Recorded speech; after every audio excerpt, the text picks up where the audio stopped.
Dear learners, welcome back to the second part of the program, Women and Migration. In this program, we will be discussing international perspective of women and migration. Today in the studios, I have with me an expert in this area, Dr. Usha George, who is a professor and Dean of the Faculty of Community Services, Ryerson University, Toronto, Canada. Her teaching and scholarship is in the area of immigration and settlement. She has an excellent track record of research and publication in the same area. Professor Usha George, we have already discussed in the first episode that what is migration.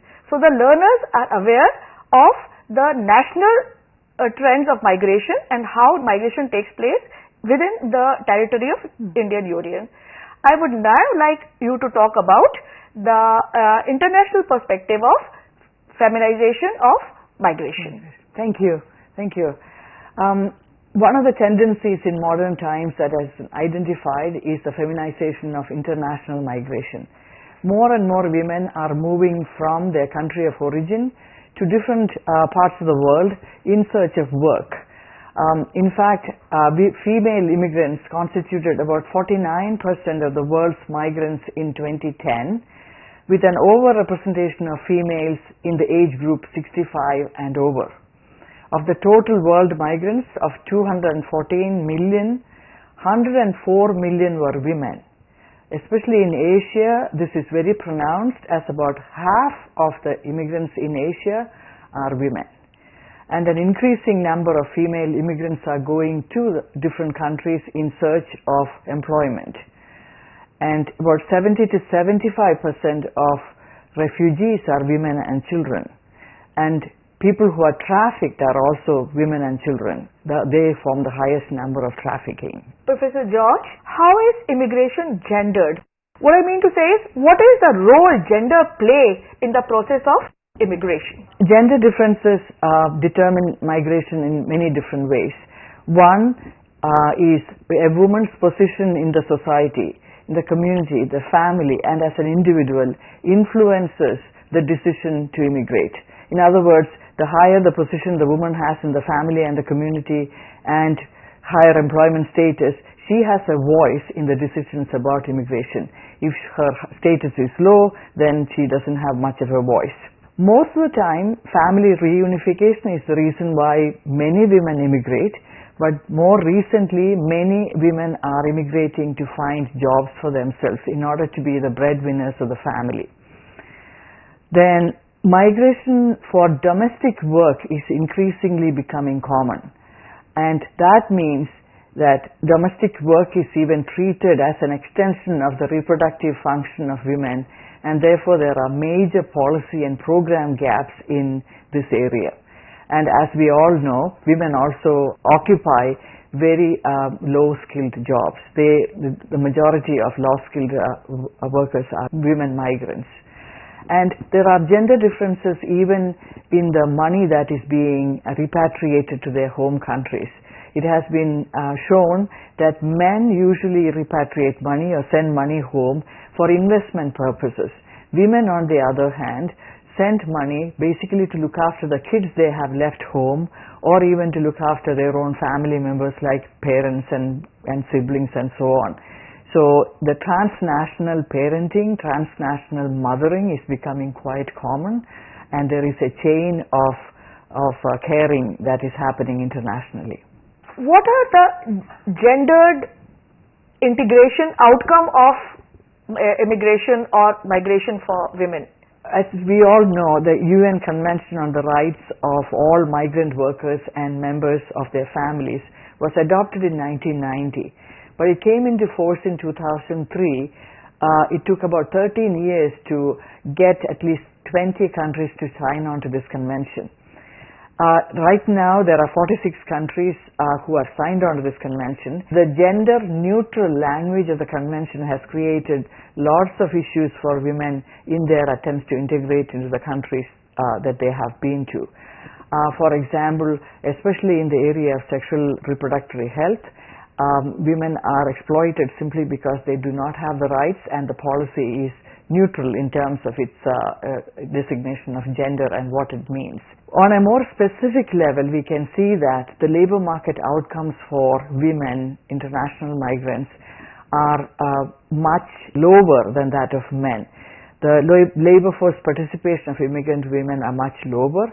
They are predominantly found in traditional female jobs like home care or housework, or the lower end of the service jobs. Recent immigrants have lower earnings than immigrants who have been there for a long time, and especially in the case of migrant women, it has been demonstrated that for every dollar or so that an immigrant man makes, the woman makes maybe 40 to 50 cents, or even much less than 60 cents. So there is a major discrepancy even in terms of the incomes they get for the same type of work in their host countries. So the labor market outcomes are much less desirable for women. And many immigrant women at times live in poverty, in situations of poverty, if they are not able to find appropriate jobs for themselves. And they are also putting pressure on themselves to send money home for their children so that they can actually use this money. And this in turn affects the health status of women and their own mental health status, because they are always stressed out and tense about the employment status, the income, and the amount of money they have to repatriate, in addition to the worries they have about their children at home, their parents and siblings and so on. So it is a precarious existence, I would say, in the long run. That brings to my mind that since you are coming from Canada, and Canada is a multicultural country, right. What is the situation of migrant women in a multicultural society like Canada? Many of what I said right now applies to immigrant women in Canada as well. But it is much, much better than many other countries. For example, many other young women from the Philippines, Cambodia, Vietnam, so on, go to do housework and domestic work in many different parts of the world. Canada also has its own share of those workers called live-in caregivers. They are protected by policy, but even then there are some of us who believe that the policies could be stronger to protect from vulnerabilities that are open out there. Generally, immigrant women are seen as oppressed by the intersections of race, gender, class, and immigrant status. And as I said before, sometimes those who are coming on a family kind of reunification visa is treated differently from those who come on an economic visa status. But then, the labor market is extremely competitive. Mm-hmm. Women are at a disadvantage simply because women have to do what is called the work-life balance, the caring and the provisioning labor at home, and therefore many of them will have to take breaks from the labor market because childcare is extremely expensive. So all of that can add to the complexities of women's existence, and that applies even to Canada. My next question is again related to women in Canada and specifically to the immigrants. Mm-hmm. So, see, on one hand, there is a policy to bring in more people mm-hmm. to, be absorbed in employment. Mm-hmm. And on the other hand, the employment status is going down in Canada. Mm-hmm. So, how are two forces which are opposite to each other right. Operationalizing in Canadian society? It has been an age-old problem. Mm-hmm. If you take a look at some of the documents on immigrant women written in the 60s, you find the same contradiction written there. Canada needs immigrants to maintain its population mm-hmm. growth and to sustain the economy and to create economic growth. At the same time, those who are brought into the country are not able to find appropriate employment in the labor market simply because of credentialing issues and lack of Canadian experience, and the reluctance of employers to try out new immigrants simply because they think that the new immigrants are probably not up to the par of like Canadian workers. So all of those are issues that plague the immigrants and their entry into the labor market, and it is going on for a long time. But these days there are some policy initiatives to help immigrants, especially before they immigrate, they are told about the different employment situation and what they need to do to get their degrees assessed and so on and so forth. So minor changes in the immigration policy are constantly being made in order to ensure that people who come there, especially economic immigrants who are recruited on the basis of their strengths, their education, their experience and so on, do not find themselves being frustrated by the difficulties in the labor market. You just talked about feminization of immigration, and Canada has a huge population of immigrants. How do you see feminization in context of Canada? Much the same way, but I should immediately add that many women who are coming these days are coming in the economic class, I'd say, or even if they are coming for family reunification, they are highly qualified. So the old story about immigrant women are all uneducated, they are so vulnerable, they are so poor and they cannot speak English, is kind of changing gradually because of the women who are coming have got all of these qualifications. So at the same time, there's much literature that talks about, as I said, the multiplicities and the intersections of oppressions they experience and the difficulty to break the barriers that are out there for them. So it is a constant struggle. Even in Canada, we cannot say that we have got it right. Many people struggle, especially the struggle of women is much more, I would say, simply because of all the factors I mentioned. The need to take care of the kids, the caring and the provisioning work, and the barriers they face across in the society. What is the effect on motherhood and care work vis-a-vis immigrant women in Canada? Right. There has been an argument that the domestic work is now downloaded to third world women, because most of the women who come under the live-in caregiver program in Canada are women from third world countries, or I should say developing countries. So these women are the ones who effectively look after the kids, while women who are in the mainstream society go out to work or do whatever. So that's definitely happening. And then on their own, these women who have come for domestic work have left their families back home. So that means that they have to send money to these families. They have to look after or even inquire about or find out or even be worried about the well-being of their children. So this is now called transnational mothering and the caring work, and usually this is done by done by these women, and so we can talk about an international care network where the mothers of these women are looking after, in other words, the grandparents are looking after the grandchildren while the mothers are out in different countries doing work in order to earn a living. Then there is another phenomenon which has been observed vis-a-vis immigrant women, that is underutilization of services. Would you please enlighten us about this phenomenon of underutilization of services? Right. In Canada and many other countries of the world where immigrant women come or immigrants come, there are many services that are available to them. Usually we find that immigrant women do not find out about these services. First of all, they are busy taking care of their children or their household, they're looking for work, and many of them are not aware of the existing services, including health services. And it has been shown, for example, that immigrant women, a large number of them do not even have a family doctor. In Canada, almost everybody has a family doctor.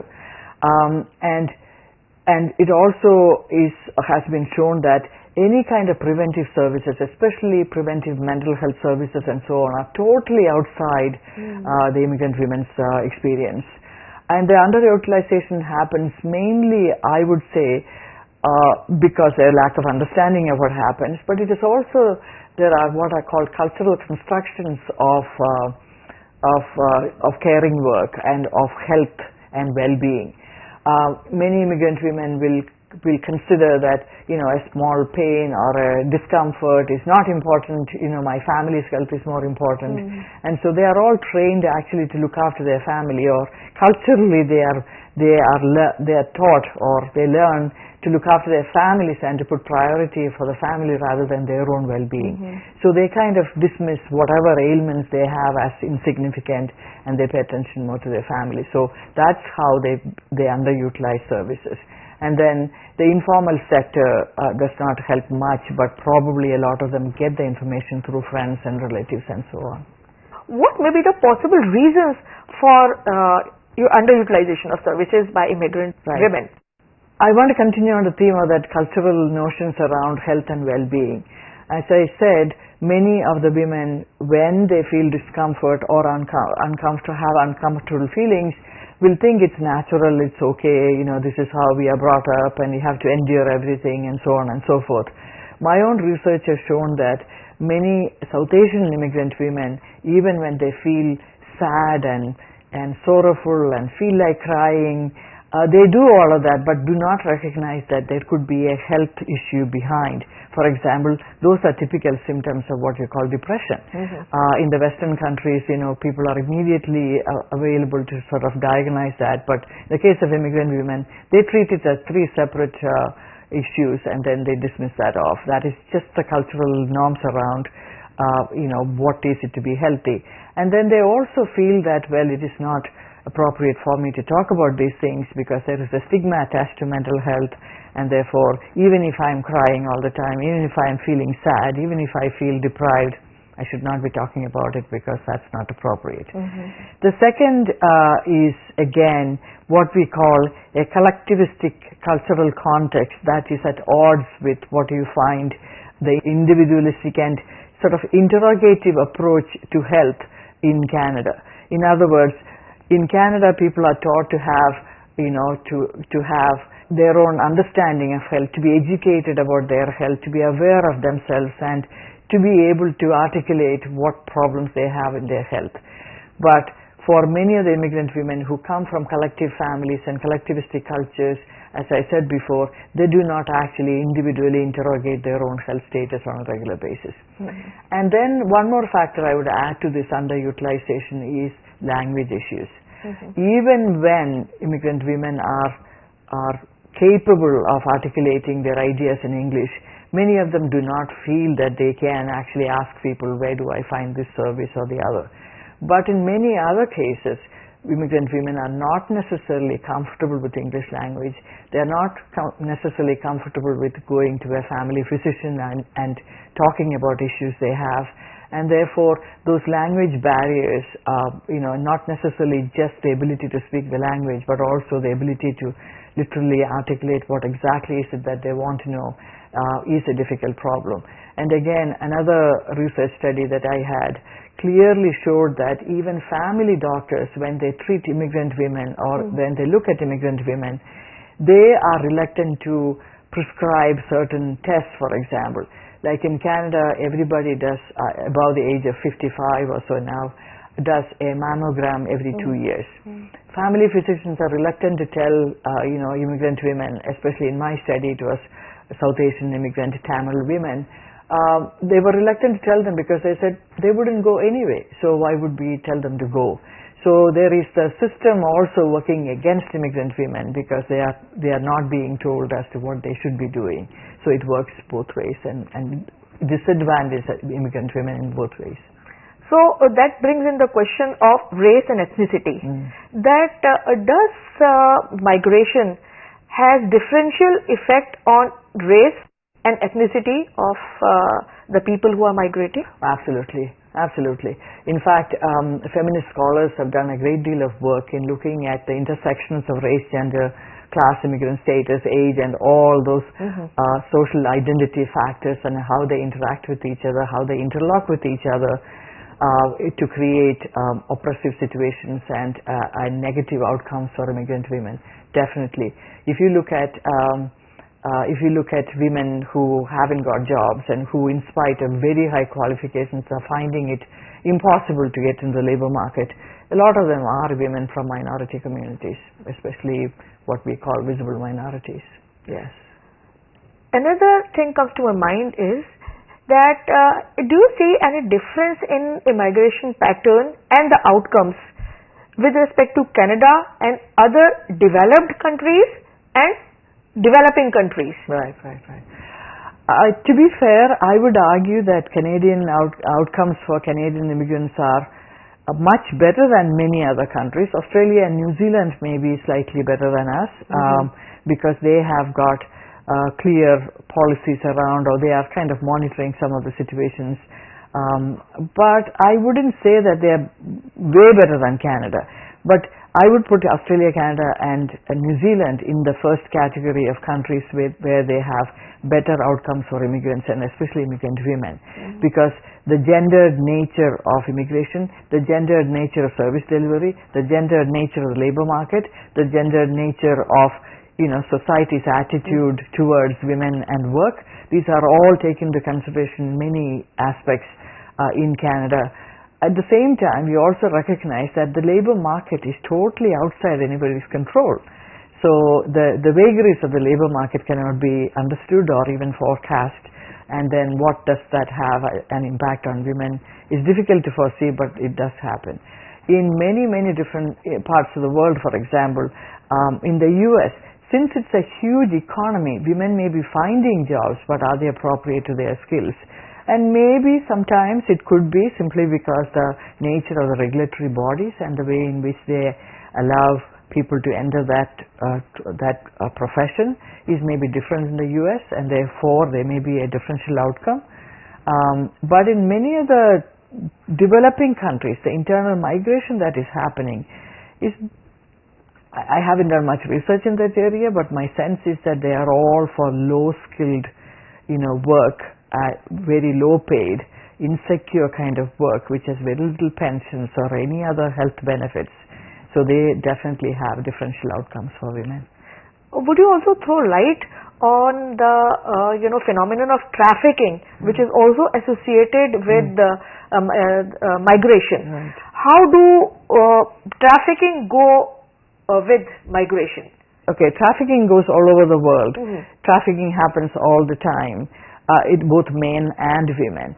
But in the case of women, the trafficking happens for explicitly sexual exploitation, and therefore that has got much more impact on women as a community, women and children. Many countries have got regulations and rules preventing those, but I don't think anybody can rightly say that we have controlled trafficking of women. Canada, for example, is a signatory to with a number of countries against female trafficking and trafficking of children. But definitely there are people who come in, especially in certain professions like dancing and all of those kinds of professions where people are brought in. And then some of them are also brought in to do very menial jobs, and they're exploited by the employers simply because they have absolutely no right. And having the ability to stay in the country is seen as a big advantage for these women who could otherwise be expelled to their own home countries or wherever. So that, when you consider that, a lot of women accept these conditions as sort of something they will endure, but I don't think they have any escape from very oppressive employment conditions. Definitely people have to take a little more of a proactive step in order to ensure that trafficking is much less, and that's the case everywhere. Is there any redressal mechanism which can provide some succor to the women who are trafficked and want to go back to their home country? I'm not aware of any reasonably sound mechanisms where women can call a hotline or anything like that. They are all sort of based on one case-by-case basis, I'm tempted to believe, simply because the fact that the women are in a country illegally and trafficked, puts an immense burden on the women in sort of exposing their traffickers, so to speak. And many of them would rather be in Canada than go back to their countries. Some time ago, I remember talking to a woman who actually had a number of other women with her. They all paid $4,000, $5,000, this is about 20 years ago, to a trafficker who actually hid them in a truck and drove through the bridges, and they were not detected. They came out, and when they entered Canada, they stopped at a coffee shop and everybody got out of the truck and they celebrated simply because they were able to cross the borders. Now they are across the borders, they are in the country. The Canada's Charter of Rights and Freedoms prevents people from being deported without appropriate processing, appropriate hearing and so on and so forth. So they can be there forever. They would rather have that situation than being somewhere else. So it is very difficult actually to encourage these women to report the fact that they were trafficked, because they were actually in some cases participated in that simply because they wanted to be in the country. But there are hundreds and hundreds of people who absolutely do not want to be trafficked and do not want to be taken away from the country, and they are taken away without their will or outside their will. I don't think there are any reasonably good mechanisms for them to have some redress to that situation. Thank you, Professor Usha George, for being with us today and enlightening our students vis-a-vis feminization of immigration, and I hope our learners will benefit immensely from this conversation. Thank you once again, Professor George, and thank you for being with us today.